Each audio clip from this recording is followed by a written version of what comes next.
Welcome to the overview of the SEWP, created by the Advanced Technology Academic Research Center, or ATARC, Supply Chain Risk Management, or SCRM, Working Group.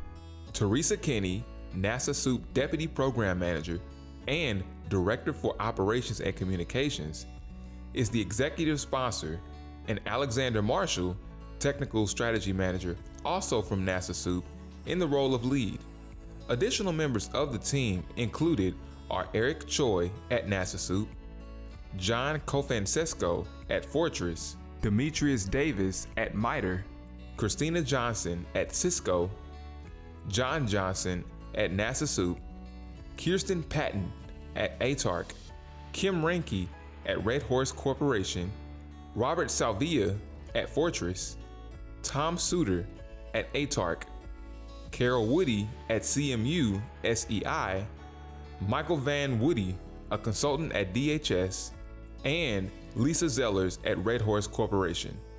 These representatives are industry and government subject matter experts in supply chain risk management and were all actively involved in executing and vetting this crosswalk. The entire effort was executed under the umbrella of the ATARC community, and at the end, we welcome your participation and involvement. A big thank you to the working group members and a big thank you to ATARC.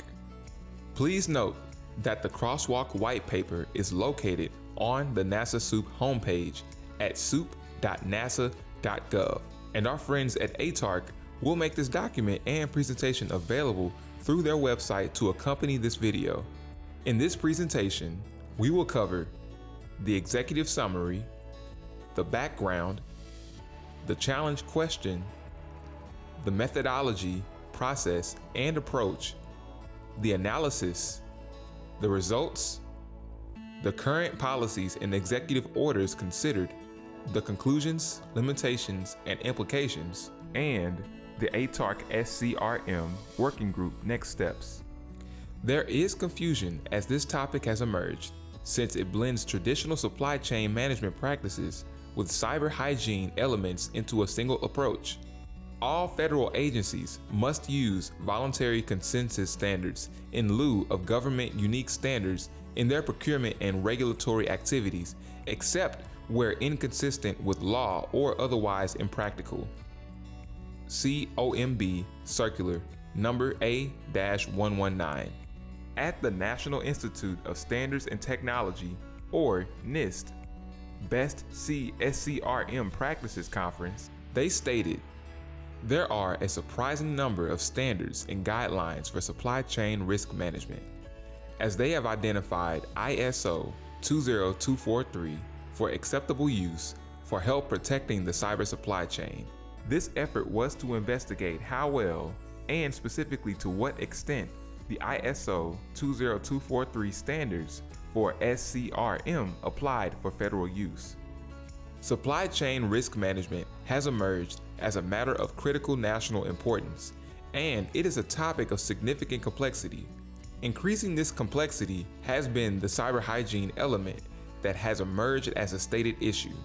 The group who came together are a mix of industry and government IT experts, procurement and supply chain experts, and security and standards experts who are intimately tapped in to the current initiatives at an agency and government-wide level.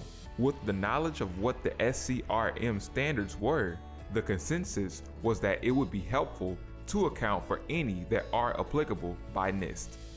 The ISO 20243 standards administered by the Open Group are current commercial standards utilized by industry, and they are references in NIST documentation. So how are these standards mapped? That was the initial question to vet the standards use and utility as applied to the NIST 800-161 SCRM recommendations. That became the basis for this study. The questions the working group sought to answer are: to what extent are ISO 20243 standards applicable to NIST 800-161?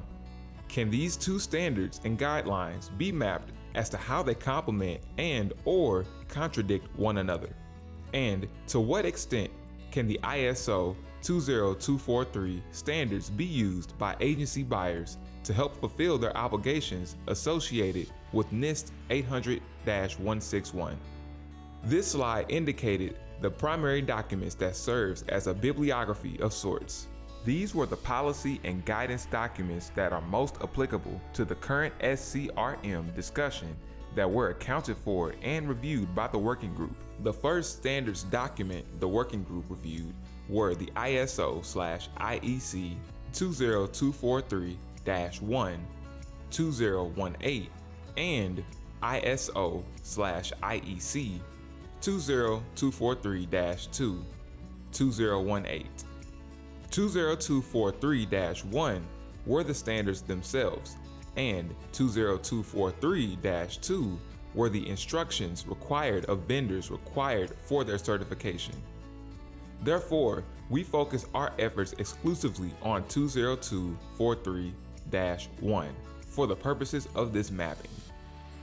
Part 1 of the ISO standards documentation provided the purpose and scope of the ISO standards and broke the overall standard down logically into family and group areas with associated definitions and terminology scope. In this example, we will show how the working group broke down the standards and how they captured them in completion. Each group has a defined scope and a set of corresponding standard IDs and description. The complete set of controls the working group reviewed can be found in Appendix A of the white paper found on the homepage of SEWP.nasa.gov. Once these standards were broken down and arranged, we began reviewing the structure of NIST 800-161. The working group went through the entirety of NIST 800-161 SCRM recommendations for high-impact systems, which is a term of art defined within FIPS 199 Standards for Security Categorization of Federal Information and Information Systems. The team noted the direct reference to the ISO standards within the text and had them cited within their reference material. The group then focused on the 137 controls contained within NIST that indicated the recommendations required by federal personnel. Each control has the following: a control family, which indicated the area of interest similar to the ISO families, a control number, and control similar to the ISO groups and standard number, a control enhancement, which was a step or activity that goes beyond those anchored in the existing applicable NIST standards, an indication as to the responsible parties or tiers within the federal agency. For example, Tier 1 for organizational leadership, Tier 2 for mission and/or business owners, and Tier 3 for system owners.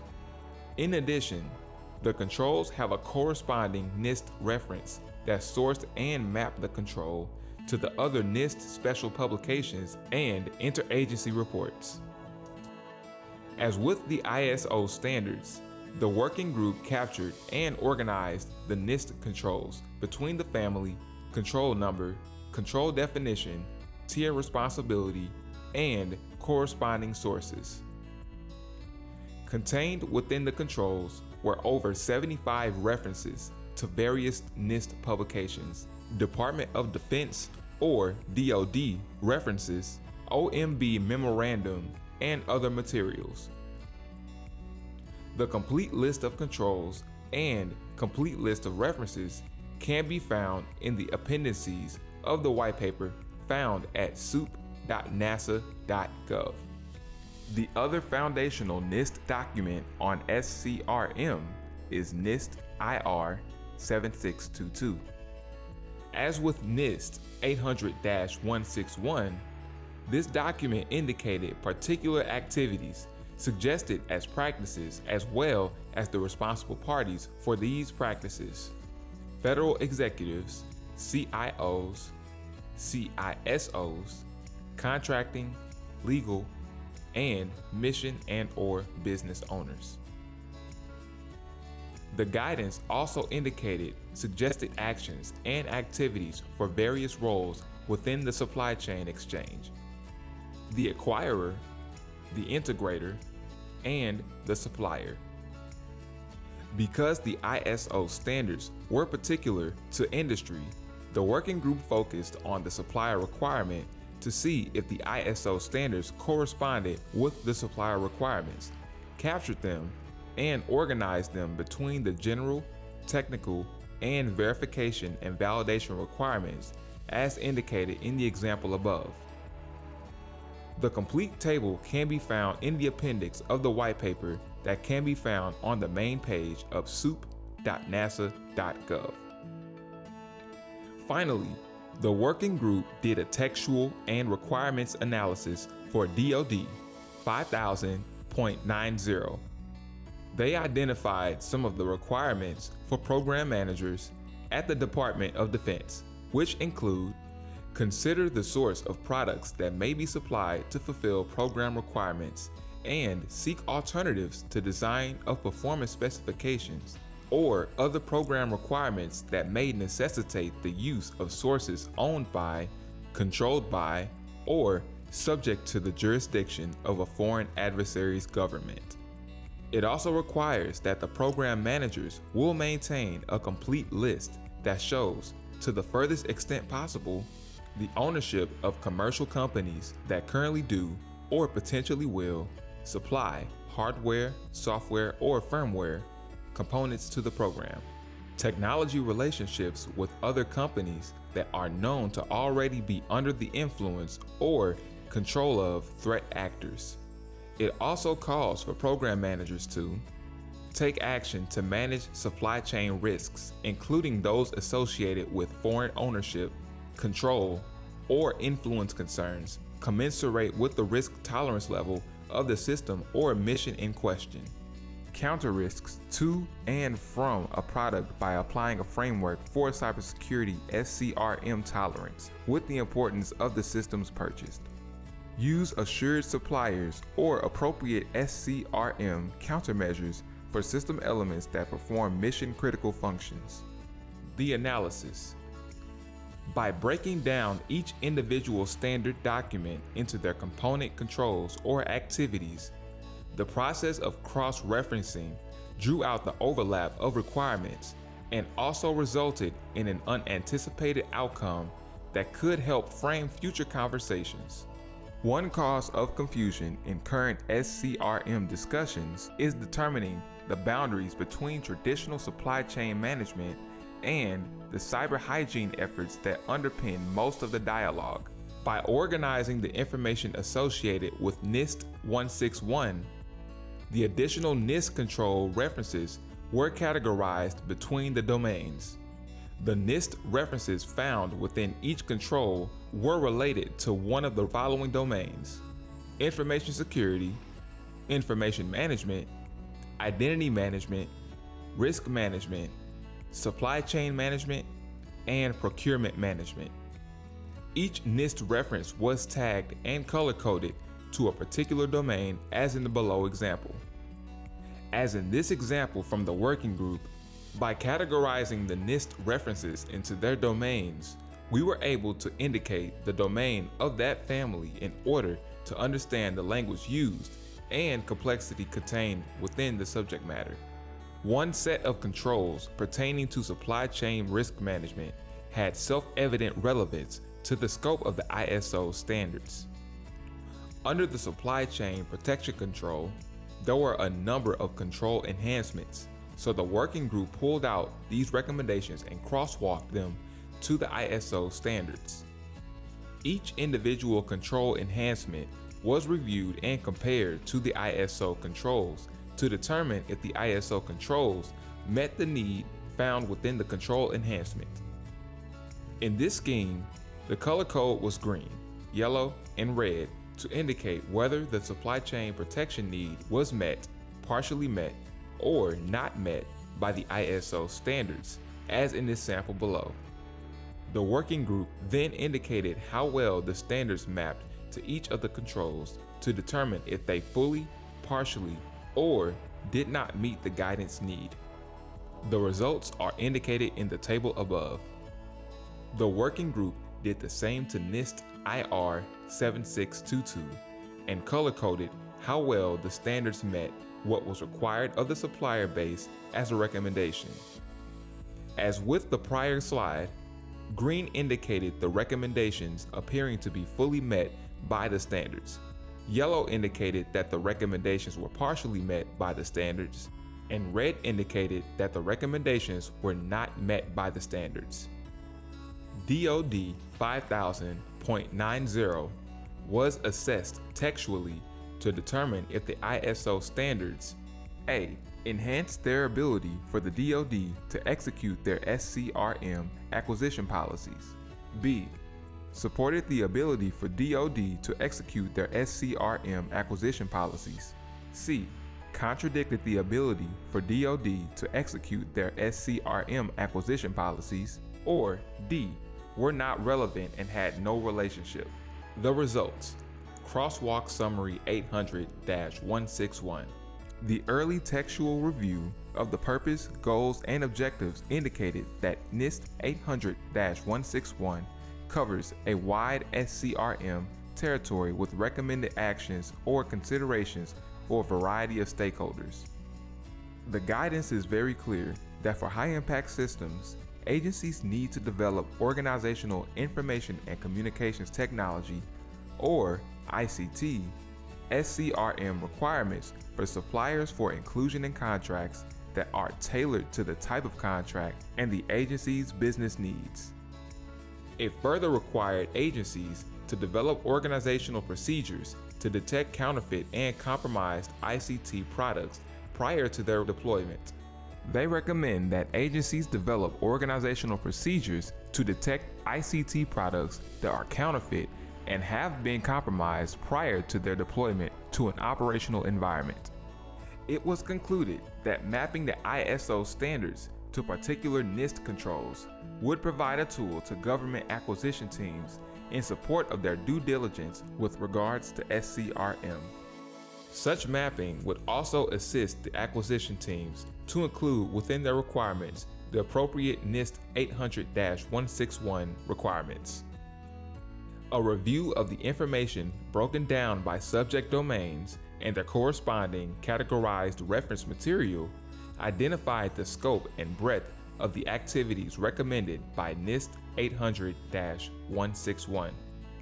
A breakdown of the domains indicate that the majority of federal agency requirements pertain to information security at 66%, followed by information management at 14%, risk management at 14%, identity management at 5%, and supply chain management at 1%. This was a surprising result, as the pie chart indicated that supply chain management is only 1% of the guidance contained within SCRM. This also means that the preponderance of risk is then applied to the cyber-hygiene, cybersecurity element. This slide provides you with a working group assessment that maps the NIST supply chain management control enhancements. The working group has addressed, through existing NIST standards, agency activities, responsibilities or current, and matters of practice, or required additional action on behalf of agency personnel in order to address a stated need. The team then categorized the action according to the SCRM domain of responsibility, validated that the supply chain protection portion of the NIST controls were the areas where the ISO standards would directly apply, reviewed each of the supply chain protection control enhancements, reviewed the purpose, content, and action associated with each enhancement, and compared the enhancements to the ISO standards to determine if the standards directly met the stated need. The review of the supplier requirements indicated the ISO standards directly met or complemented 50 of the 66 or 75% of requirements and potentially met 59 of the 66 or 89% of the requirements. Note that the difference between directly met versus potentially met would depend on interpretation of language used within the ISO or NIST descriptions in some instances. As you can see by the table above, it appears that the ISO standards mapped quite well to NIST IT 7622 for many of the supplier requirements.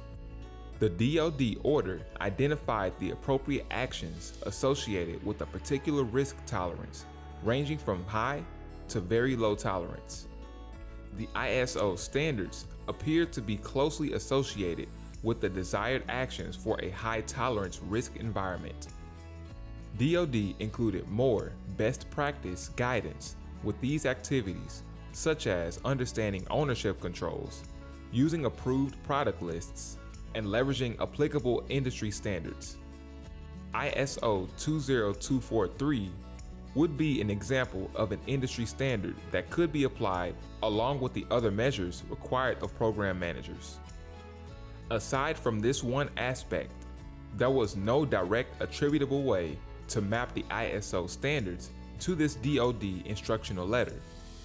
The ISO standard, however, could be leveraged by DoD as a complementary feature.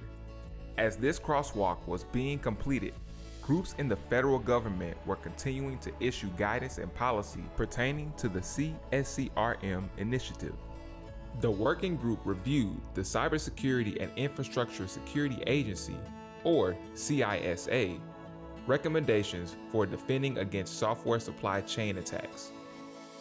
The working group determined that CISA made recommendations that are consistent with the ISO standards through advocating for supplier recommendation, such as closely collaborating with key suppliers, knowing and managing critical components and suppliers, including suppliers in resilience and improvement activities, assessing and monitoring throughout the supplier relationship, and using supplier certifications to account for risk.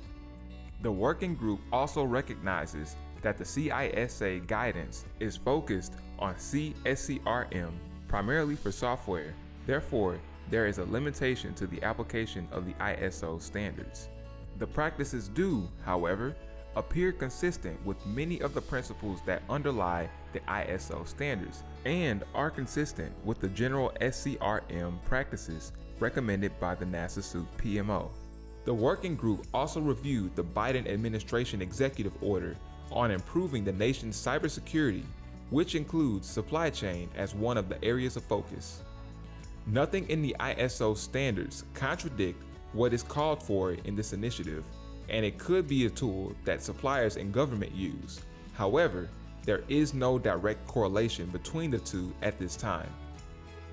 This document was reviewed and accounted for completely. There were notable changes proposed between NIST 800-161 and the April 2021 released revision, and an attempt was made to only note the changes and assess whether the ISO standards could still be used as a tool considering what was being proposed with this new version. The working group understood that this document is currently out for comment and subject to change, but they did note that the major changes include use of SCRM as the term of art, 61 additional controls, the elimination of the supply chain protection controls, acquisition security guidance, a significantly expanded set of controls around the topic of program management, inclusion of PII control. Although the controls lacked the same prior NIST special publications anchors used in the initial analysis, the control groups maintained their topical focus on matters of information security, information management, risk management, and identity management. The overall impression from the team is that the ISO standards satisfy a portion of what is required of federal agencies in terms of some validation for supply chain controls within their operations as a way to account for certain risks to help protect against taint and counterfeit products entering an ICT supply chain. With this recent draft, However, it appears that the future efforts of the government and demands made from industry will be focused on that cyber aspect of the supply chain. Existing ISO standards can still be leveraged to support those efforts if used along with other practices, such as those noted in the conclusion of this document. SCRM practices are still required to be accounted for by acquisition personnel, with supply chain information sharing and monitoring as a noted practice required of the ISO standards, and SCRM training and awareness are part of what vendors are assessed on when applying for their certification. The O-TTPS ISO 20243 SCRM standards for maliciously tainted and counterfeit products standards are consistent in purpose and intent with existing and emergent federal policy materials and guidelines that have been proposed or currently in draft format. The conclusion of the working group are as follows. The ISO 20243 SCRM standards provides a measure of risk management agencies can use to satisfy certain portions of NIST 800-161 and NIST IR 7622. The ISO 20243 SCRM standards map to between 75 and 89% of the supplier risk controls recommended in NIST IR 7622. The ISO 20243 SCRM standards fully address 5 of the 12 supply chain management control enhancements found in the existing NIST 800-161. There is only one supply chain management control enhancement control in NIST 800-161 that ISO 20243 SCRM cannot satisfy and does not address. The working group recognized the limitations of these standards as well. The scope of the O-TTPS ISO 20243 standard is particular to maliciously tainted and counterfeit products. The standard is geared more to the manufacturing environment and managing the handoffs associated with manufacturing, distribution, and reselling. The SCRM concerns appear more geared toward the software and firmware environment, which is not a focus area of the ISO standards. The ISO standard can help with communication accountability when a vulnerability becomes known, but the depth of visibility into the totality of the supply chain is not within the scope of these or any commercial standards beyond accepted DevSecOps practices. These limitations are the gaps by which government and industry dialogue can be centered in the federal SCRM conversation. The implications of this study include the following. The federal SCRM conversation is a complicated and confusing one. The standards that document requested actions by agency executive, mission and/or business owners, and system owners cover a number of domains. The appetite for controls at this point outpaced the ability to control certain features of the ICT supply chain. Evidence of the challenges can be found within the December 2020 GAO report on supply chain risk, which was critical of the efforts government has taken to date. More clarity is needed in how to leverage existing practices to begin mitigating risks. Weaving these practices together across the SCRM domains of responsibility will be a challenge. NASA SEWP has worked with the Department of Defense, private industry, and international standards groups for almost 20 years on SCRM practices and standards. A direct correlation between the ISO standard and the controls and practices advocated by NIST was missing until now. As outlined in this paper, doing so validated their initial impression that the standard addresses some of the SCRM needs and can be leveraged by federal buyers to comply with recommended practices. The ISO standard can be applied throughout government buying platforms utilizing articulated requirements. Some other basic practices that the program and SCRM professionals advocate for that can be immediately applied are capturing vendor relationships. Every agency should know the relationship between entities, and that includes knowledge of the parent company or any other obfuscated ownership structure.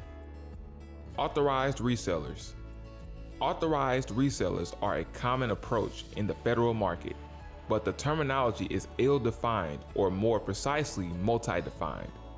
Industry's usage of this phrase ranges from a formal vetting process that can have significant supply chain risk mitigation to a formal business process used primarily to reduce or eliminate competition and control pricing with no supply chain risk benefit, to having little to no actual meaning. The process involved in verifying and assigning authorization are as varied as the meaning. Overemphasis of the term authorized reseller without proper context and verification, and without accounting for the wide range of industry practices in this area, can cause more issues without reducing risk. CIOs require visibility and controls while also allowing for requirement-specific buying for particular mission needs. Catalogs such as the NASA ICT catalog for cleared technology are a means to help create a static buying platform. The working group provides a framework by which to look and analyze future standards and initiatives. The team that approached this initial effort has identified a new project sprint that can add value and bring clarity to the SCRM conversation. Risk is a misunderstood term, meaning different things to different people depending on their purview and application of the term. This team will work to develop a short 3 to 5 page white paper breaking down and giving clarity to the use of the term risk. Risk is a familiar term. It is one of the obvious cornerstones of the SCRM and CSCRM initiatives, as well as a term for art that many in government and industry are familiar with. What does the term mean? How is it used? Are there differences between the use of the term involving project risk, procurement risk, program risk, supply chain risk, physical risk, security risk, cyber risk, and mission risk? The obvious answer is yes. So we will work on a quick sprint to bring clarity to the usages of this term so the community will better understand what is meant when used. The working group welcomes your involvement and participation.